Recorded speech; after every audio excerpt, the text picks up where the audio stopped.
पत्नी को ट्रेन में बैठने की जगह नहीं मिली तो दिल्ली के मोनू ने पूरे रेलवे सिस्टम को ही खड़ा कर दिया।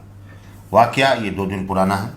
दरअसल मोनू दिल्ली का रहने वाला है, पश्चिमी यूपी का रहने वाला है और बिहार के भागलपुर में उसकी ससुराल थी। वह हफ्ते भर पहले अपनी पत्नी को बिहार से लेने गया था। विक्रमशिला एक्सप्रेस में दोनों सवार थे, स्लीपर कोच में थे। दोनों को ट्रेन में बैठने की जगह नहीं मिली तो दोनों गेट पर टॉयलेट के पास बैठ गए। वहाँ भी भीड़ बढ़ी तो वहाँ भी धक्का मुक्का हुई तो वहाँ से उन्हें खड़ा कर दिया गया। कुल मिलाकर वो पूरा सफ़र खड़े खड़े तय किया। मोनू तो खुद अपने आप को उस भीड़ में संभाल सका, लेकिन उसे पत्नी का दर्द, उसकी पत्नी बार बार कह रही थी कि मुझे तकलीफ हो रही है, मैं बैठ नहीं पा रही हूँ, खड़ी नहीं पा रही हूँ, पैर दुख रहे हैं, आप मुझे सीट दिलाओ। तो मोनू इधर उधर जाता लेकिन कहीं सीट नहीं मिली। तो मोनू ने जब इटावा में विक्रमशिला एक्सप्रेस पहुंची तो वहां सिग्नल नहीं मिला तो ट्रेन धीमी हुई। मोनू ट्रेन से नीचे उतरा और उसके पास रेलवे की हेल्पलाइन, पुलिस कंट्रोल रूम के 2 नंबर थे जो उन्होंने कहीं से प्लेटफार्म से अपने पास रख रखे थे। उसने उस दोनों नंबरों पर फ़ोन किया कि विक्रमशिला एक्सप्रेस में जिस ट्रेन में वह सवार है उसमें कुछ बंदूकधारी लोग चढ़े हैं, वो आतंकवादी लग रहे हैं, उनके हाथ में बम है और कई जगह बम फिट कर दिए हैं। हल्ला मच गया, अलर्ट जारी कर दिया गया। तत्काल ट्रेन को चारों तरफ से पहुँचने के लिए जब ट्रेन अलीगढ़ में आई तो अलीगढ़ में एक एक कोच को खंगाला गया, यहाँ तक कि टॉयलेट तक चेक कर दी गई, लेकिन कहीं कुछ नहीं मिला क्योंकि सारी अफवाह थी। खैर पुलिस ने उस नंबर को ट्रेस करना शुरू किया जिस नंबर से पुलिस हेल्पलाइन और रेलवे हेल्पलाइन पर नंबर जारी फ़ोन किया गया था।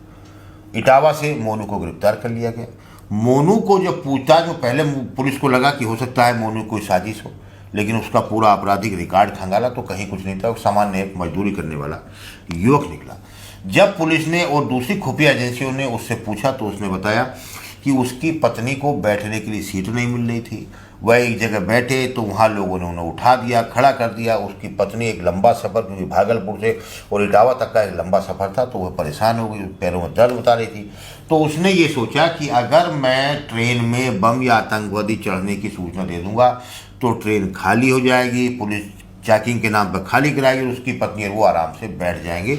उसकी मंशा कोई गलत नहीं थी, लेकिन अपराध तो अपराध है, क्योंकि आपने एक झूठी सूचना देकर पूरे सिस्टम को परेशान किया, आपने ट्रेन का समय जाया किया, यात्रियों का समय जाया किया।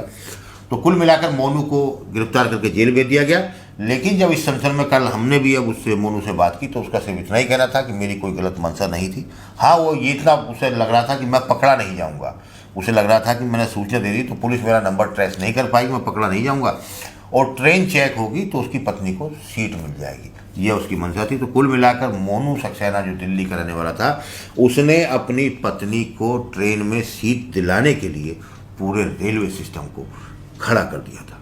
धन्यवाद। अगर आप ये वीडियो YouTube पर देख रहे हैं तो हमारे चैनल को सब्सक्राइब करें और बेल आइकन को दबाना ना भूलें। अगर आप Facebook पर ये वीडियो देख रहे हैं तो हमारे पेज को लाइक करें।